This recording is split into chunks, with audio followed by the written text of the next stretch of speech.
大家好，我是小颖。夏天到了，要多吃苦瓜，搭配上一根香蕉，你做梦也没想到居然那么好吃。很多人都没有吃过，也没有见过，连挑食的孩子都爱吃，而且做法还非常的简单。首先我们准备2根比较直一点的苦瓜，清洗干净之后去头去尾，然后再改刀切成长长的小段。切好之后，用小刀或者是勺子把里面的苦瓜瓤挖出来。苦瓜瓤也不要扔了，它可以生吃，也可以泡水喝。它的口感清嫩爽口，还可以助消化。苦瓜里面的这种白膜是苦味的来源，一定要把这层白膜刮干净，吃起来就不会太苦。全部处理好之后，像这样就可以啦。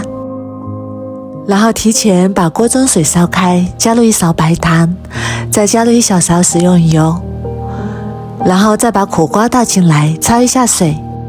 加入白糖能中和一下苦瓜的苦味，虽然吃起来苦，但是余味清甜。加入食用油能让苦瓜保持翠绿。大概焯水1分钟左右，苦瓜就煮熟啦。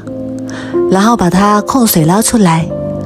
提前准备1碗凉白开，直接放入凉水里过凉，这样可以快速降温，保持苦瓜翠绿的颜色。苦瓜放凉之后，把它取出来放在案板上，然后再准备1根去皮的香蕉放到苦瓜里面，然后再把多余的这一段切下来放到另外一个苦瓜里。全部处理好之后，再改刀切成薄薄的厚片，尽量切得厚一点，这样香蕉就不容易脱落。全部切好之后装入盘中备用。然后锅中加入250毫升清水，再倒入60克白糖，然后开大火把白糖熬至融化，一边煮一边用铲子不停地搅拌，这样能够让白糖快速的融化。白糖融化之后，再加入1把提前洗干净的枸杞，然后转中火煮30秒左右。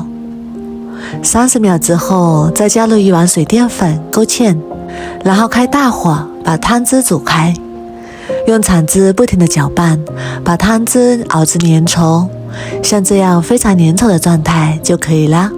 然后关火，然后再把煮好的汤汁淋在苦瓜上面。哇，看起来就非常的有食欲。一道非常好吃的香蕉苦瓜就做好啦。它的口感绵软香甜，软糯又清脆，吃起来一点也不苦。把它放冰箱里冷藏半小时左右，口感更好。夏天到了，多吃点苦瓜，清热又解暑。如果你也喜欢，赶紧收藏起来试试吧。我每天都会更新不一样的美食视频，喜欢我的视频就关注我吧，谢谢您的支持。